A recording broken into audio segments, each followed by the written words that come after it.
Olá pessoal, mais um dia aí do nosso curso de formação continuada para o advogado. Nós estamos aí dando continuidade no nosso módulo sobre cálculos previdenciários. Nós já falamos aqui, já mostramos como é que é feito o cálculo do salário de benefício. Nós também já vimos como fazer o cálculo do valor da causa e o cálculo da liquidação de sentença. Hoje nós falaremos especificamente sobre os cálculos dos benefícios, da renda mensal inicial de cada um dos benefícios. Isso é muito importante porque não basta você fixar o valor do salário de benefício, não basta que você saiba fazer o salário de benefício, você precisa atentar para as particularidades de cada um dos benefícios da Previdência Social, que seguem muitas vezes aí regras distintas entre uns e outros, ok? Então, só uma advertência, hoje nós falaremos sobre o cálculo da renda mensal inicial dos benefícios antes da reforma, ok? Eu resolvi dividir aí as apresentações para ficar também mais simples, mais suave, mais tranquilo da gente visualizar, né, esses benefícios. Então, trataremos hoje sobre os benefícios antes da reforma da Previdência. Ah, professor, e por que é importante eu conhecer como é calculado os benefícios, como é que são calculados os benefícios antes da reforma, se a reforma modificou aí toda a estrutura do benefício? Bom, muito simples. Você pode se deparar com situações de clientela que já cumpriu os requisitos para concessão do benefício antes da reforma da Previdência. Portanto, por força do direito adquirido, eles têm direito a fazer o cálculo segundo as regras da época, ok? Então, vamos começar falando sobre uma observação importante aí, que é saber quais são os benefícios que não usam o salário de benefício. Aqueles benefícios são calculados de uma maneira um pouco diferente do habitual, dos demais benefícios. São os benefícios do salário família, que é um valor fixo, né? Então ele não usa o salário de benefício. O salário maternidade, que em algumas situações também não, aliás, não usa o salário de benefício em hipótese nenhuma, em nenhuma das situações previstas, a gente vai ver que são várias, não usa o salário de benefício. A pensão por morte, certo? Que toma emprestado, a pensão por morte e auxílio reclusão tomam emprestado o salário de benefício da aposentadoria por invalidez. Então, seguem regras diferentes. São esses 4 benefícios que seguem regras diferentes. Além, obviamente, que a legislação inclusive diz isso, outros benefícios que venham a surgir por força de legislação específica também podem não usar o salário de benefício como referência, ok? Algumas observações preliminares que são importantes, né, a gente saber. Primeiro delas, o que é o salário de benefício, certo? O que a gente vai chamar de salário de benefício? Houve uma alteração recente no decreto 3048, decreto 4110 de 2020, modificou o decreto 3048 e tratou de maneira diferenciada o salário de benefício dos benefícios posteriores à reforma e o salário de benefício dos benefícios anteriores à reforma. Daí a necessidade de nós fazermos esse ajuste aí na nossa apresentação, ok? Então, segundo o decreto, atualmente, o texto atual do decreto 3048, o salário de benefício dos benefícios anteriores à reforma está lá no artigo 188-E, que diz o seguinte: o salário de benefício a ser utilizado para apuração do valor da renda mensal dos benefícios concedidos com base em direito adquirido até 13 de novembro de 2019, que é a data de entrada em vigor da reforma, consistirá: 1. Para as aposentadorias por idade e por tempo de contribuição, na média aritmética simples dos maiores salários de contribuição correspondentes a 80% de todo o período contributivo multiplicado pelo fator previdenciário. Então, o salário de benefício das aposentadorias por idade e por tempo de contribuição, lembrando, para aquelas pessoas que cumpriram todos os requisitos para esses benefícios até 13 de novembro de 2019, certo? O salário de benefício é 80% dos maiores salários de contribuição de julho de 94 até a data da aposentadoria, certo? Então, vai haver aí uma fixação dessa média com base nas contribuições, nos salários de contribuições desse período contributivo. Aqui não diz, mas o período contributivo, a gente sabe, é de julho de 1994 até a data da aposentadoria. A grande vantagem desse cálculo é eu poder descartar 20% dos menores salários de contribuição, né? Então, eu faço a média com base nos 80% maiores salários de contribuição, multiplicados pelo fator previdenciário. 2. Para as aposentadorias por invalidez especial, auxílio-doença e auxílio-acidente, na média aritmética simples dos maiores salários de contribuição correspondentes a 80% de todo o período. Na verdade, é a mesma coisa, né? Só que sem a referência aí ao fator previdenciário, certo? Isso é importante para a gente poder saber diferenciar as aposentadorias por invalidez especial e os auxílios da aposentadoria por idade por tempo de contribuição, que tem o fator previdenciário, certo? A gente vai ver que esse fator previdenciário, no caso da aposentadoria por idade, é facultativo. Ele só se aplica, o fator previdenciário, se for aumentar o valor do benefício. Se não aumentar o valor do benefício, não se aplica, ok? Próxima observação.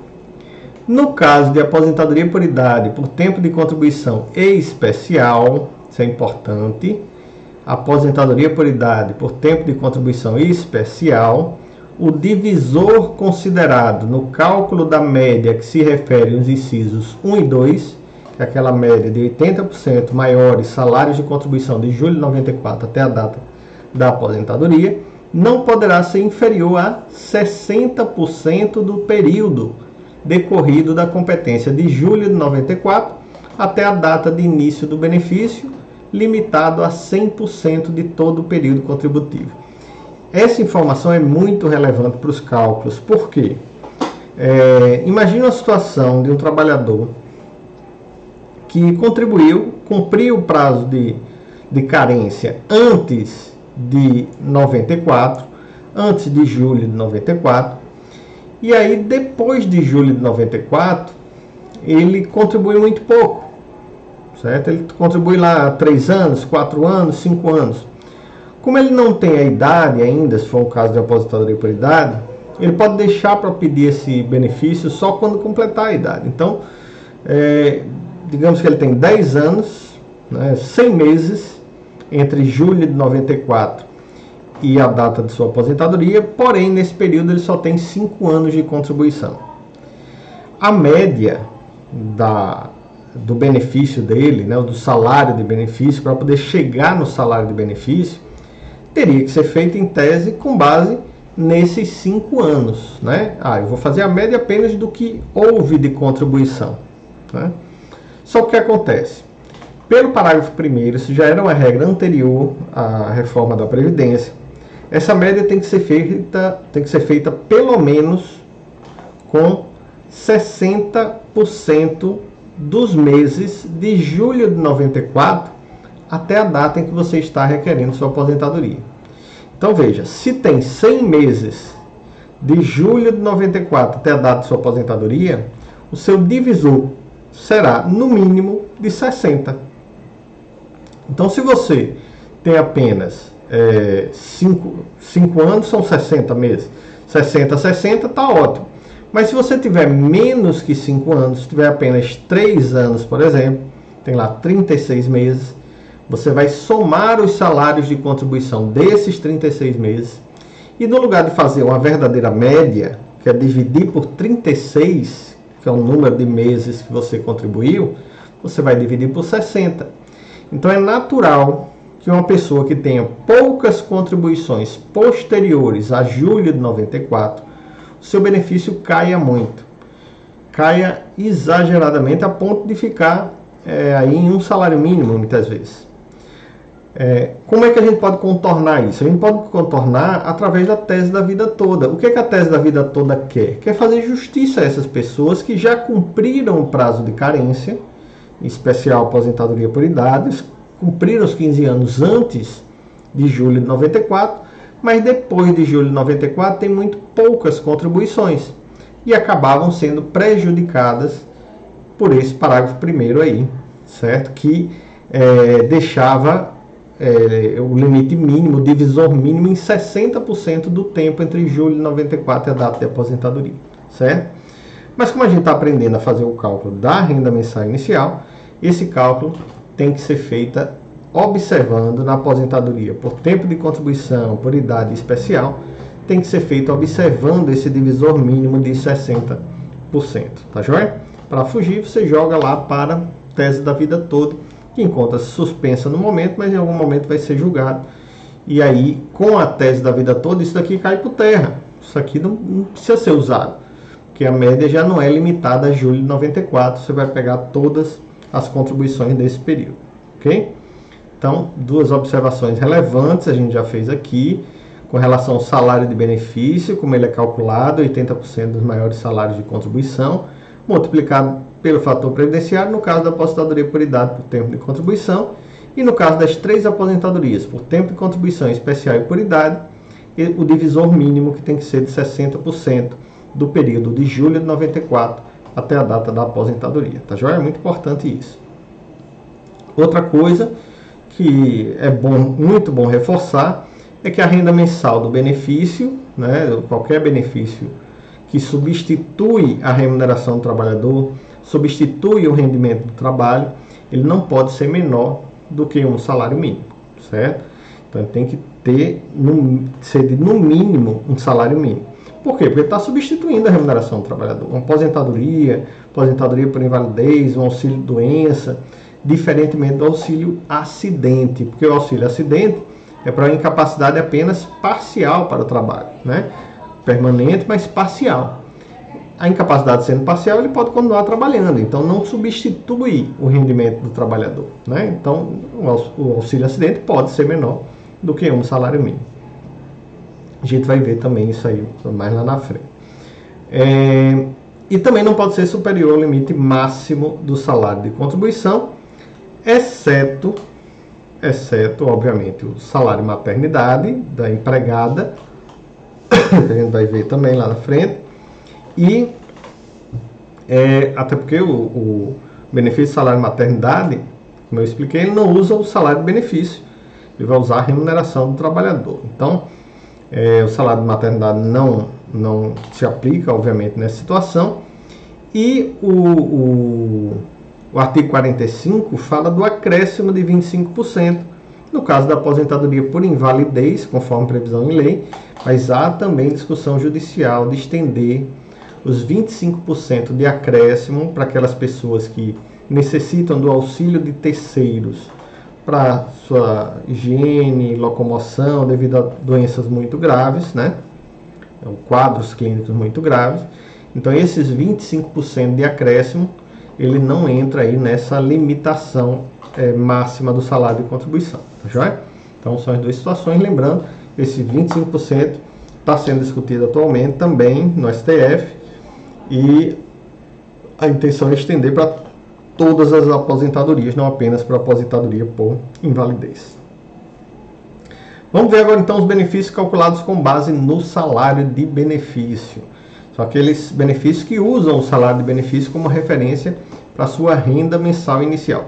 Não vamos confundir os conceitos, certo? Uma coisa é salário de benefício, que é aquela média que a gente viu, a outra é renda mensal inicial.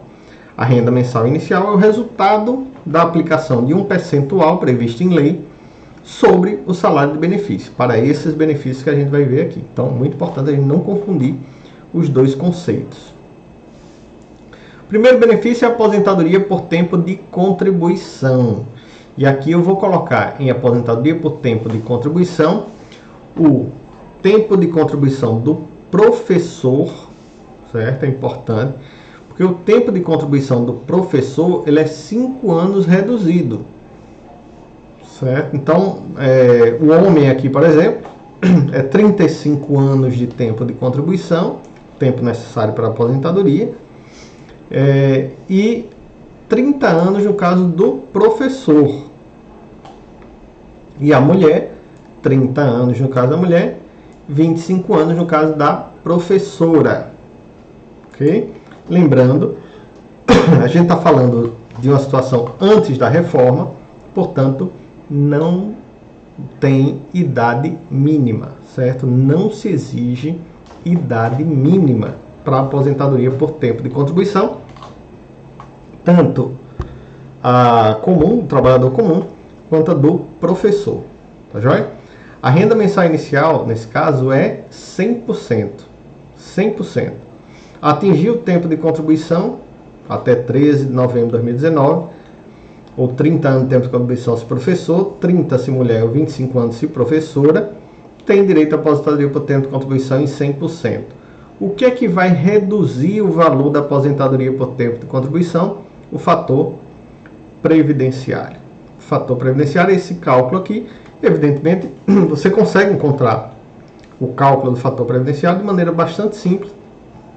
A gente chegou a colocar isso no vídeo, no site da Justiça Federal do Rio Grande do Sul, você pode fazer esse cálculo, ou simplesmente consultando no Google tabela fator previdenciário daquele ano, que você vai encontrar, fazendo aí a junção de tempo de contribuição e idade, o fator previdenciário do seu cliente. Agora observe, o que é que tem que observar para você entender o fator previdenciário? Bom, primeiro que existem fatores, existem aspectos aqui da conta que são diretamente proporcionais, ou seja, quanto maior idade, quanto maior o tempo de contribuição, maior o fator. Fator maior, ótimo. Fator menor, ruim. Certo? Desculpe. Inversamente proporcional. Expectativa de vida é inversamente proporcional, por quê? Quanto maior a expectativa de vida, menor o fator previdenciário. Maior a expectativa de vida, menor o fator previdenciário. Ou seja, quem tem mais expectativa de vida é mais novo, né? Então, a tendência é que o fator previdenciário também fique pequeno. O que é o fator previdenciário, então? Quer desestimular a aposentadoria precoce, certo? Quer que você se aposente, quanto mais velho, melhor, ok? Vamos para frente. Aposentadoria por invalidez e aposentadoria especial. O que é que tem de interessante na aposentadoria por invalidez ou especial? A RMI é 100% e não tem fator previdenciário. Então, a maior aposentadoria possível do trabalhador naquele momento é a aposentadoria por invalidez ou especial, porque não tem o fator previdenciário. Agora, no caso da aposentadoria por invalidez, a aposentadoria por invalidez é base de cálculo para a pensão por morte. Então, o mesmo salário de benefício que você usa para a aposentadoria por invalidez, você vai usar para a pensão por morte. Com uma observação. A pensão por morte também pode ser calculada com base em uma aposentadoria anterior. Então, observe. Se o segurado já era aposentado na data do falecimento, se ele já era aposentado na data do falecimento, a pensão por morte vai ser exatamente igual ao valor da aposentadoria dele, mesmo que seja menor do que a aposentadoria por invalidez. Ok? Então, a aposentadoria por invalidez só será usada como base de cálculo para a pensão por morte quando o trabalhador, o segurado falecido, falecer ainda na ativa, ou seja, não esteja ainda aposentado. Tá joia? Vamos para o próximo. Aposentadoria por idade. O cálculo da aposentadoria por idade precisa ser bem cuidado, a gente precisa ter bastante atenção. A idade varia, aqui 65 para o homem, 60 para a mulher, vai reduzir em 5 anos aqui, certo? No caso, por exemplo, do trabalhador deficiente. O deficiente tem direito a uma aposentadoria por idade com uma idade menor. O trabalhador rural também, mas o trabalhador rural segurado especial vai ter o benefício de um salário mínimo, então não tem necessidade de calcular, certo? Aqui, 65 anos, 60 para o homem, 60 para a mulher. a renda mensal inicial começa em 70%. Então, você começa o cálculo da aposentadoria por idade com um percentual menor do que a aposentadoria por tempo de contribuição. E vai acrescentando 1% a esses 70% a cada 12 meses de contribuição. Lembrando, essa contribuição tem que ser pelo menos um salário mínimo, para poder ser usada dessa forma, tá joia? Então, olha lá. Se eu preciso, para aposentadoria por idade, de 15 anos de tempo de contribuição, que é a carência, eu já vou somar aqui 15%. Aqui vai ficar 85%. E quando é que eu atinjo 100%? Quando eu tiver pelo menos 30 anos de contribuição. Eu tenho 30 anos de tempo de contribuição, a renda mensal inicial vai para 100%. Certo? Pode ser mais que 100%? Não pode. Se tem 35%, por exemplo, não vai para mais de 100%. Fica limitado a 100%. Agora, uma coisa interessante da aposentadoria por idade é a possibilidade de você cumprir a carência em um determinado momento e a idade em outra. Então, tem muita gente que já pagou 15 anos, né? Pagou lá atrás 15 anos e só vai completar 60, 65 anos agora.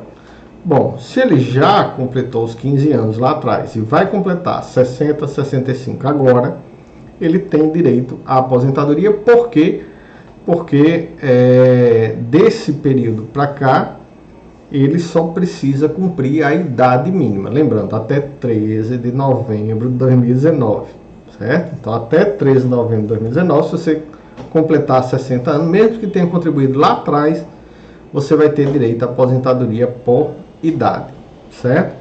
Após a reforma da Previdência, a regra é outra, vai entrar na regra de transição. Então, quem completou 60 e 65 antes de 13 de novembro de 2019 e já tem 35 anos, vai poder se aposentar por idade. Tá joia? Então, aposentadoria por idade, o cálculo é feito dessa forma. Uma outra observação relevante da aposentadoria por idade é que ele tem fator previdenciário, mas o fator previdenciário só incide se aumentar o valor do benefício. Se não aumentar, não vai ser aplicado. Então, é um fator previdenciário para o bem. Em determinado momento, quando você junta idade e tempo de contribuição, o fator previdenciário pode aumentar o valor do benefício. Auxílio-doença. O auxílio-doença, a renda mensal inicial é 91%. Então, a gente calcula o salário do benefício. Do salário do benefício, aplica 91%. Porém, o auxílio-doença, diferentemente dos outros todos os benefícios, ele tem um redutor, certo? Esse redutor é o correspondente à média dos últimos 12 salários de contribuição. Então, eu não posso pagar um auxílio-doença que resulte num valor maior, eu calcular o auxílio-doença lá, aplicando 91% sobre o salário de benefício dele. Se ele der maior do que a média dos 12 últimos salários de contribuição, ele vai ficar limitado aos 12 últimos salários de contribuição. Certo? Então, é um limitador importante do auxílio-doença. Principalmente para quem está desempregado. Se a pessoa está desempregada, ele vai ter que fazer a média com base no que sobrar, né? do que ele tiver de contribuição. Então, por exemplo, ele contribuiu durante 5 meses no ano, certo? No último ano ele contribuiu durante 5 meses, óbvio. Se ele ficou desempregado aqui, depois de 5 anos, ele está no período de graça. O que acontecer com ele, ele vai ter direito ao auxílio-doença. Como é que vai ser feita a média do benefício, o cálculo do salário de benefício dele? 91% de todo o salário de benefício dele. Acontece que no último ano ele só contribuiu 5 meses. Então eu vou fazer a média desses 5 meses.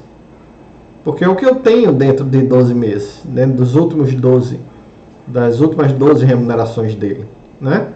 Só que se esses 5 meses der o valor de um salário mínimo, por exemplo, a média, por mais que o salário de benefício dele seja maior, ele tenha anos passados contribuindo no valor maior, esses 5 é que vão determinar o valor do auxílio-doença dele, certo? Lembrando, é um benefício provisório, né, para uma incapacidade apenas temporária, mas ainda assim é um diferencial do cálculo do auxílio-doença. Eu vejo muita gente dizendo, poxa, eu contribuí minha vida toda com uma remuneração alta, só recentemente que eu estou recebendo menos, estou pagando menos para a Previdência, meu auxílio-doença tinha que ser maior. Então, o auxílio-doença tem uma regra diferenciada. O auxílio-doença está limitado ao valor da média dos últimos 12 salários, das últimas 12 contribuições, ou daquilo que tiver dentro desses últimos 12 meses, certo? Então é importante isso no cálculo do auxílio-doença. O auxílio-acidente. O auxílio-acidente é um benefício diferenciado, né? Por que ele é diferenciado? Porque ele é pago quando a pessoa está trabalhando. Então ele está exercendo a atividade profissional e está recebendo auxílio-acidente porque teve uma redução de sua capacidade para o trabalho provocado por um acidente. Pode ser acidente de trabalho, pode ser acidente comum. Mas, de fato, se ele sofre um acidente, fica incapacitado apenas parcialmente para o trabalho, ele consegue exercer a atividade profissional, só que com mais dificuldade, ele tem direito ao auxílio-acidente, que é correspondente ao valor de 50% do salário de benefício. E o curioso, esse 50% do salário de benefício pode ser menor do que um salário mínimo, porque o auxílio-acidente, como eu expliquei, não substitui a remuneração. Ele apenas tem um caráter indenizatório, como o próprio artigo 104 diz. É uma indenização em razão da redução da capacidade para o trabalho. Em compensação, o auxílio-acidente compõe o salário de benefício. Ou seja, lá na frente, quando essa pessoa for se aposentar, ele vai poder somar a sua remuneração do trabalho, que ele está trabalhando, com o auxílio-acidente. E aí, somando os dois, evidentemente, a aposentadoria dele lá na frente vai ser maior, né? Então, se ele tem uma remuneração de 1.000 e ganha 500 de auxílio-acidente, ele vai calcular o seu salário de contribuição desse período em 1.500. Então, a tendência é que o salário de benefício da aposentadoria fique maior, porque nesse período ele recebeu o auxílio-acidente, certo? Então, é uma vantagem do recebimento do auxílio-acidente para o cálculo de uma futura aposentadoria. Tá joia? Mas o auxílio-acidente, no momento que ele é concedido, ele é calculado com base no salário de benefício até aquele momento, 50% é RMI e pode ser menor do que um salário mínimo. Só uma advertência, se você só recebe o auxílio-acidente, não recebe a remuneração, o auxílio-acidente não conta para carência. O auxílio-acidente não conta como tempo de contribuição. Isso é importante. Então, o auxílio-acidente depende da remuneração para poder aquele período ser contado como tempo de contribuição, ser contado para efeito de carência. Mas, uma vez existindo a remuneração, o auxílio-acidente ajuda a aumentar o valor do salário de contribuição daquele período. Tá joia? Então, esse é o auxílio-acidente. Benefícios que não usam o salário de benefício, né? Aquele benefício tem um tratamento diferenciado. Primeiro, o auxílio reclusão e a pensão por morte. Como eu disse, o auxílio reclusão e a pensão por morte tem como regra geral que o valor desses benefícios correspondem a 100% da aposentadoria do segurado. Só que se o segurado não for aposentado, isso lembrando, essa regra antes da reforma da Previdência, depois da reforma vai mudar, 100% da aposentadoria. E se ele não for aposentado, aí se calcula uma aposentadoria por invalidez virtual. É como se o segurado falecido ou o segurado preso, ele tivesse ficado inválido e aí calcula-se a aposentadoria por invalidez, o auxílio reclusão, pensão por morte vai ter o mesmo salário de benefício da aposentadoria por invalidez. Antes da reforma, ambos 100% dessa aposentadoria por invalidez. Salário maternidade, que é a regra talvez mais complexa, a regra de cálculo do salário maternidade, ela é diferenciada de acordo com o tipo de segurado. Vê que curioso. Segurado empregado e a trabalhadora avulsa, o salário maternidade vai ser a última remuneração, não é o salário de contribuição. É a última remuneração, ou seja, se a remuneração for acima do teto, o salário maternidade vai ser acima do teto. Vai ser exatamente o mesmo valor da última remuneração. Ok? No caso da doméstica, é o último salário de contribuição. Aqui quem paga, quem paga no caso da empregada, trabalhadora avulsa, é a empresa. No caso da doméstica, da empregada doméstica, quem paga é o INSS. Só que o INSS não paga a última remuneração, vai pagar o último salário de contribuição. A gente sabe que a grande maioria das empregadas domésticas recebem um salário mínimo, então, inevitavelmente, o último salário de contribuição dela é de um salário mínimo, né? Mas se houver uma remuneração maior que o teto de um trabalhador doméstico, ele não recebe o valor da remuneração, ele vai receber o último salário de contribuição, que é limitado ao teto previdenciário, certo? Então, um tratamento diferente de um para o outro aqui, um detalhezinho, uma é remuneração, o outro é salário de contribuição. Terceiro caso, serve para contribuinte individual, facultativa, desempregada.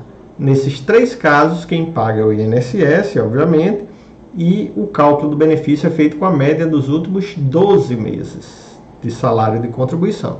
Então, é a média dos últimos 12 meses desses trabalhadores que vai me dar o valor do benefício de salário maternidade.